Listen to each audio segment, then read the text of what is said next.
Hello दोस्तों, आज TV पे एक बार आपका फिर से स्वागत है। दोस्तों, अगर आप वेजिटेबल्स की खेती करते हैं और सीडलिंग से अपनी मेन क्रॉप लगाते हैं तो कई बार आपको खास तौर से इस सितंबर के महीने में इस तरह की सीडलिंग्स दिखाई दे सकती है। यानी कि जो आपकी सीडलिंग्स की जो स्टेम होगा वो काफ़ी ज़्यादा बढ़ जाता है, उसकी जो हाइट है वो बढ़ जाती है इसे। और इसे दोस्तों हम लैंकी सीडलिंग्स कहते हैं, यानी कि एक एबनॉर्मल जो इसकी ग्रोथ हो जाती है। और ये दोस्तों ग्रोथ कब होती है?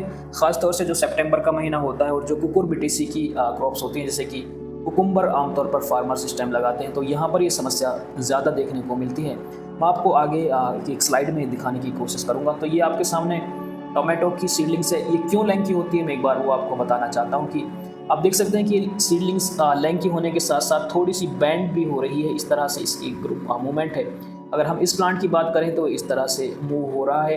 तो दोस्तों जनरली ये जो हमारी सनलाइट होती है, यानी कि सूरज की जो रोशनी होती है, उस तरफ अट्रैक्ट होने की कोशिश करती है। सनलाइट सच में उस तरफ जाती है और आपका जो सनलाइट है वो प्रॉपर ना हो या मैनेज्ड वे में ना हो, क्योंकि हाईटेक नर्सरी के ऊपर एक शेड नेट होता है। अगर वो शेड नेट प्रॉपर टाइम पे खुला या बंद ना हुआ हो तो इस तरह की ग्रोथ हमें देखने को मिलती है। और जो कुकुम्बर की सीडलिंग्स होती है, मैं आपको आगे एक स्लाइड में दिखाता हूँ।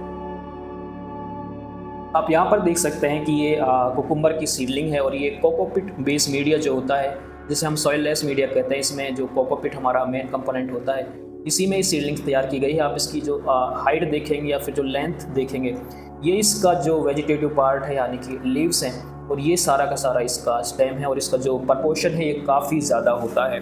अगर हमारे हिसाब से पूछे, कोई मुझसे पूछे, तो इसका जो ये वाला पार्ट था, जो लीफी पार्ट था, ये करीब यहाँ या फिर इसके बीच में यहाँ कहीं होना चाहिए था।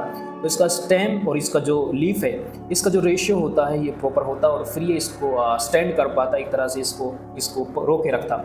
अच्छी सीडलिंग्स की पहचान यही है दोस्तों कि इसकी जो रूट डेवलपमेंट है वो प्रॉपर होना चाहिए। वो तो हमें यहाँ पे दिख रहा है, और इसका जो स्टेम है वो छोटा होना चाहिए और लीव्स और स्टेम का जो रेशियो है ये थोड़ा सा प्रॉपर होना चाहिए। तो दोस्तों ये कभी भी ये प्रॉब्लम हो सकती है और इसकी जो मेन वजह है, इसका जो मेन रीज़न है, वो सितंबर के महीने में जो आमतौर पर कई बार बादल होते हैं, सनलाइट प्रॉपर नहीं होती।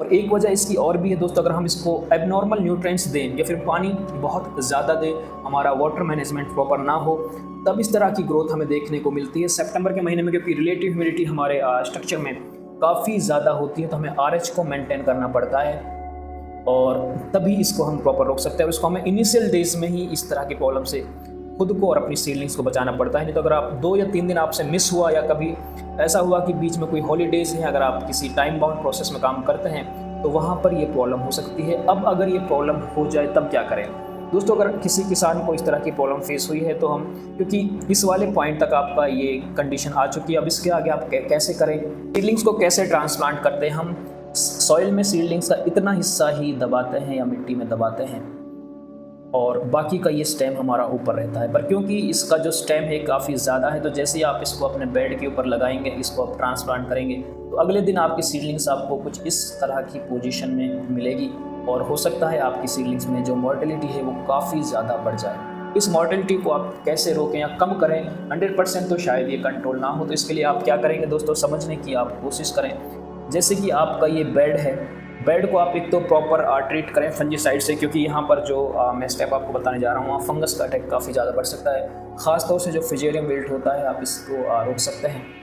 इसका प्रॉब्लम्स आपकी सीडलिंग्स में ज़्यादा हो सकती हैं। तो आप अगर इस अपनी सीडलिंग्स को, ये आपकी ये कैविटी है, इतना ज़मीन में दबाते हैं, तो अभी आपको क्या करना है कि अपनी सीडलिंग्स को, स्टेम को और नीचे तक दबाना है। आप इतनी नीचे तक अपने स्टेम को मिट्टी के अंदर दबाएं कि आपका जो स्टेम है वो सीधा एटलीस्ट खड़ा रहे और ये गिरे ना, क्योंकि अगर ये गिरा तो फिर आपके प्लांट का जो स्टेम का जो ये सकुलेंट पार्ट है, जिसमें कि मॉइस्चर या वाटर कंटेंट ज़्यादा होता है, यहाँ पर प्रॉब्लम्स हो सकती हैं। तो आप कम से कम अपनी सीडलिंग्स को इतना अंदर ज़मीन के अंदर दबाएं, तो आपके जो नुकसान है या मॉर्टेलिटी है वो कंपैरेटिवली कम होगी। पर 100% तो ये भी कंट्रोल नहीं होगी अगर आप इतना दबाते हैं। तो क्योंकि इसका ये वाला पार्ट स्टेम अभी हमारे सॉइल के डायरेक्ट कांटेक्ट में है, तो हो सकता है कि फंगल अटैक इस पार्ट पे हो सकता है। और अगर आपका ट्रीटमेंट ठीक है तो आपके प्लांट्स के चलने के चांसेस इस कंडीशन में ज़्यादा है। बाकी दोस्तों ये हमारा एक एक्सपीरियंस है, एक बार पहले इस तरह की कंडीशन हमने देखी है। पर आप फिर भी फाइनल डिसीजन अपना खुद का ही लें। एक आप इसको एक सलाह या मशवरे की तरह लें, आपका फाइनल डिसीजन आपका खुद का होना चाहिए। तो आपकी सीडलिंग्स में या फिर आपकी जो मेन फील्ड में ट्रांसप्लांट करेंगे, आपका जो नुकसान है मोर्टेलिटी से होने वाला था वो काफ़ी हद तक कम हो सकता है। धन्यवाद।